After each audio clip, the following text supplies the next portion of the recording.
2026년 2월 19일 대한민국 서울중앙지방법원에서 윤석열 전 대통령이 내란, 우두머리 및 내란 관련 혐의로 무기징역형을 선고받았다. 이는 대한민국 현대사에서 전직 대통령에게 내려진 가장 중대한 형사 판결 중 하나로 평가된다. 사건의 핵심 2024년 12월 3일 비상계엄과 내란죄. 사건의 출발점은 2024년 12월 3일 윤 전 대통령이 비상계엄을 선포한 일이다. 당시 윤 전 대통령은 국회가 자신과 보수 정권의 정책을 강력히 반대하자 군과 경찰력을 동원해 사실상 계엄령을 선포했고, 이를 토대로 국회를 마비시키려 한 행동이 문제가 됐다. 재판부는 이 비상계엄이 국회 기능을 마비시키고 헌법적 기관을 사실상 봉쇄하려 한 의도가 있었다는 점을 근거로 이를 국헌 문란 목적의 반헌법적 행동으로 판단했다. 군 병력을 국회에 배치하고 입법기관의 권한을 사실상 무력화하려 한 시도는 대한민국 헌법과 법치주의를 파괴하는 내란죄에 해당한다고 본 것이다. 재판부의 판결 논리. 서울중앙지법 형사합의 25부 재판장 지기현 부장판사는 다음과 같은 핵심 판단을 내렸다. 1점. 내란죄 성립. 윤 전 대통령이 군과 경찰을 국회에 배치해 국회 기능을 상당 기간 마비시키려 했다는 사실을 인정했다. 헌법적 기능을 상실하게 하고 국민 주권, 기관의 기본 기능을 마비시키려 한 행위는 내란죄에 해당한다고 판시했다. 2점. 반국가 목적. 단순한 비상계엄 선포를 넘어 이를 헌법기관 마비와 정치적 권한 장악으로 연결하려 한 의도가 엿보인다고 판단했다. 3점. 양형 이유. 검찰은 최고형인 사형을 구형했지만 재판부는 무기징역을 선고했다. 재판부는 대규모 유혈 사태가 발생하지 않은 점, 고령임을 감안한 점 등을 이유로 사형은 선택되지 않았다고 밝혔다. 관련 인물들의 판결. 윤 전 대통령과 함께 기소된 주요 인물들도 형을 선고받았다. 인물 혐의 형량. 김용현 전 국방부 장관 내란 중유인 무종사 등 징역 30년, 노상원 전 국군정보사령관 관련 혐의징역 18년, 조지호 전 경찰청장 관련 혐의징역 12년, 김봉식 전 서울경찰청장 혐의징역 10년, 목현태 전 국회경비대장 공모 혐의징역 3년. 이들은 윤 전 대통령과 공모의 계엄 및 군경 배치에 관여한 혐의로 유죄 판결을 받았다. 재판부의 논리와 법적 해석. 재판부는 내란죄를 보고 단순히 불법적인 계엄 선포가 아닌 헌법, 질서 파괴의 의도가 담긴 국가 전복 시도로 규정했다. 법원은 판결문에서 다음과 같이 밝혔다.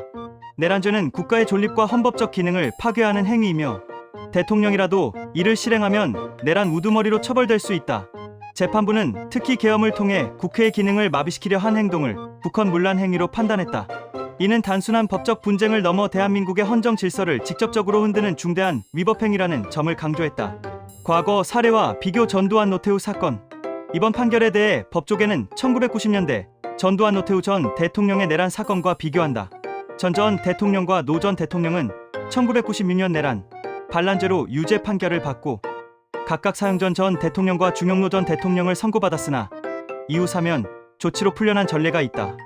이번 재판부는 이 과거 판례를 언급하면서도 당시 국회의 기능, 봉쇄 시도 및 반헌법적 목적성을 주된 판단 기준으로 삼았다. 국내 여론과 정치적 반응. 이번 판결은 사회적 반향을 크게 불러일으켰다. 진보 진영 사형 구형이 아쉬울 정도로 엄중한 처벌이라는 반응과 함께 헌법 질서, 수호에 대한 법원의 판단을 환영하는 목소리가 많았다. 보수 진영 일부 보수 인사들은 판결이 과도하거나 정치적 편향 가능성이 있다는 비판을 했다. 재판 절차와 법리 논쟁을 둘러싼 다툼도 지속되고 있다. 윤 전 대통령의 입장과 대응. 윤 전 대통령 측은 재판 중 일관되게 자신의 행동을 국가 안전과 질서 유지의 의무였다고 주장했다. 그러나 재판부는 이를 법적 명분의 혼동이라고 받아들였다. 윤 전 대통령은 판결 직후 변호인단을 통해 국가와 국민을 위한 결단이었다는 입장을 밝히며 판결을 수용하지 않겠다는 뜻을 내비쳤다. 또한 항소 가능성을 언급하는 등 법적 대응을 시사하고 있다. 향후 전망. 대법원 확정 여부. 현재 이 판결은 1심 판결이다. 윤 전 대통령 측과 검찰 모두 항소할 것으로 예상되며 궁극적으로 대법원 확정 여부와 확정된 형량이 이 사건의 최종 운명을 결정한다. 법조계에서는 내란죄가 인정된 사안인 만큼 대법원이 유죄할 가능성이 높다는 분석과 함께 재판 절차와 법리, 해석을 둘러싼 치열한 공방이 예상되고 있다. 사건의 의의와 역사적 평가. 이번 판결은 단순한 개인의 재판을 넘어 대한민국 헌정사에서 헌법, 질서와 권력, 남용 간의 충돌을 드러냈다는 점에서 중요하다. 대통령이라는 최고 권력도 헌법 아래서 처벌될 수 있음을 확인했다. 내란죄 적용과 처벌의 기준이 현대 민주주의에서 어떻게 해석되는지를 보여줬다. 향후 정치법적 논쟁 및 헌법 논의의 기준점이 될 가능성이 크다.